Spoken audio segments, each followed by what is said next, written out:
बच्चों आज हम बात कर रहे हैं हमारे सॉल्यूशन चैप्टर एनसीईआरटी एक्सरसाइज का क्वेश्चन नंबर 2.19। देखो जरा क्वेश्चन क्या कह रहा है, पहले क्वेश्चन को समझते हैं। क्वेश्चन ने कहा कि आपके पास एक कंटेनर है जिसके अंदर 90 ग्राम वाटर प्रेजेंट है।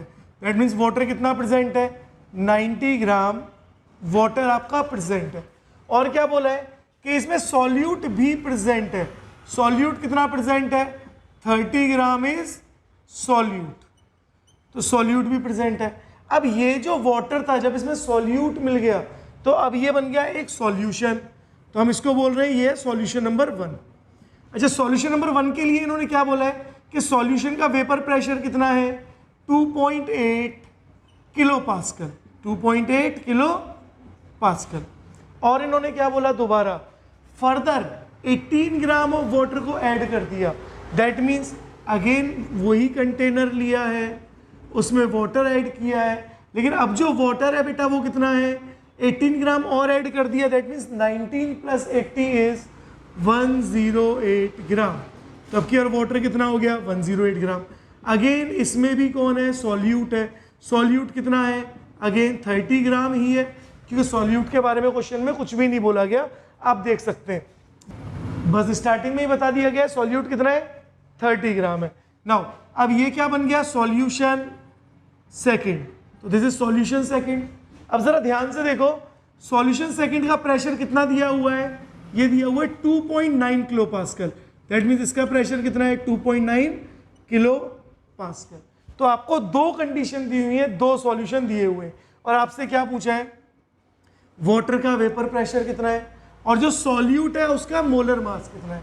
तो ऑब्वियस सी बात है, पहले जो प्रेशर था अब वो चेंज हो गया है क्योंकि अब सॉल्यूशन बन गया है। दैट मीन्स यहाँ पे फॉर्मूला लगेगा RLVP, और RLVP का फॉर्मूला क्या होता है, P0A - PS upon P0A = XB।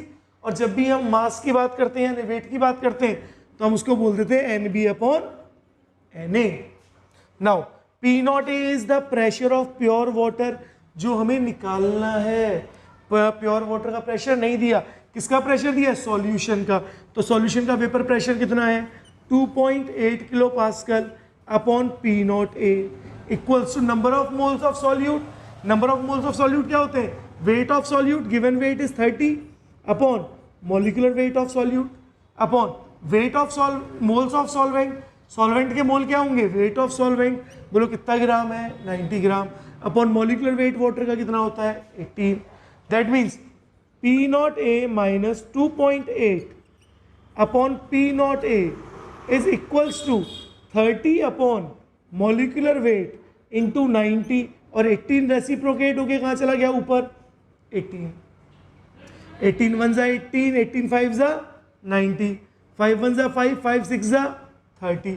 That means P0A - 2.8 upon P0A is equals to 6 upon molecular weight, बोलो होगा।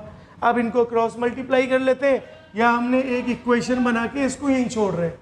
नाउ अब ये था हमारा केस फर्स्ट। अब सेकंड केस की बात कर रहे हैं, यानी सॉल्यूशन की, सेकंड सॉल्यूशन की बात कर रहे हैं। केस सेकंड में क्या बोला गया है, अगेन सारी चीजें सेम है। देखो P0A निकालना है और प्रेशर ऑफ सॉल्यूशन कितना दिया हुआ है, 2.9 किलो पास्कल।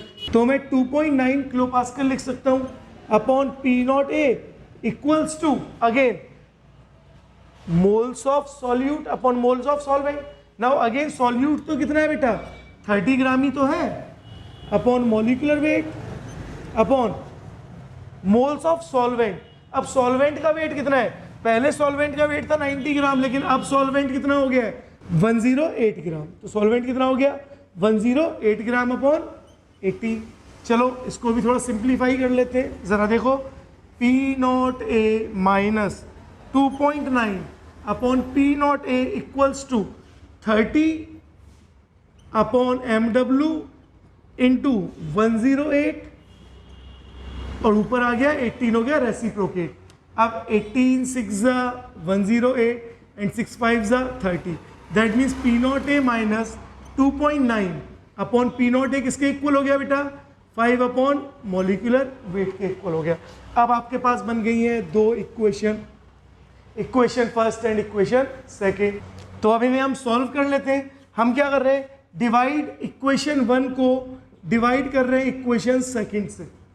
जब डिवाइड करेंगे तो देखो P not A minus 2.8 upon P not a upon P not A minus 2.9 upon P not a, देखो यही आ गया ना, इक्वल्स टू ये कितना है 6 अपॉन एम डब्ल्यू और ये कितना है 5 अपॉन एम डब्ल्यू।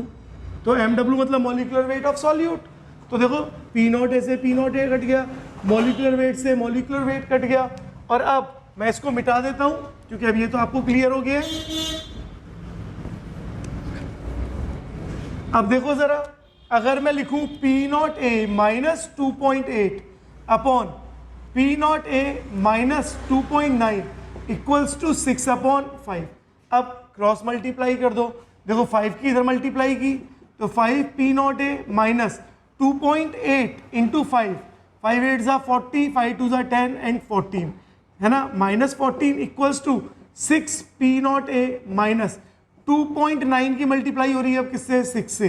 तो 9 6 ज़ा 54 का 4 कैरी 5, 6 2 ज़ा 12 एंड 5 इज 17।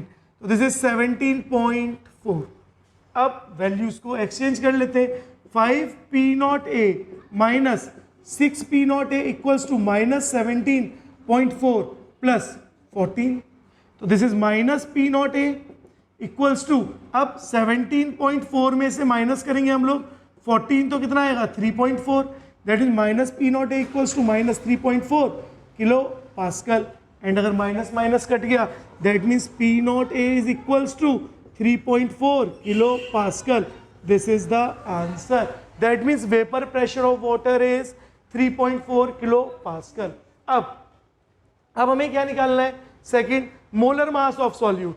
अब सॉल्यूट के मोलर मास में आप क्या करोगे, आप ये जो हमने फर्स्ट फॉर्मूला बनाया था जो था P not A minus 2.8 upon P not A अब equal to 6 upon M W, या तो यहाँ पे वैल्यू प्लेस कर दो पी नॉट ए की, या सेकंड वाली इक्वेशन में वैल्यू प्लेस कर दो पी नॉट ए की।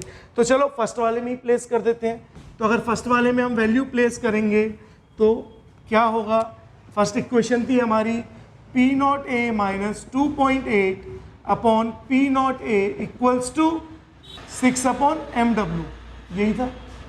अब पी नॉट ए की वैल्यू कितनी है 3.4 minus 2.8 upon 3.4 equals to 6 upon M W. That means M W क्या हो जाएगा, एम डब्ल्यू ऊपर आया 6 इंटू 3.4 और 3.4 में से 2.8 माइनस हुआ तो कितना आया 0.6। पॉइंट से पॉइंट कट गया, 6 से 6 कट गया, कितना बचा 34।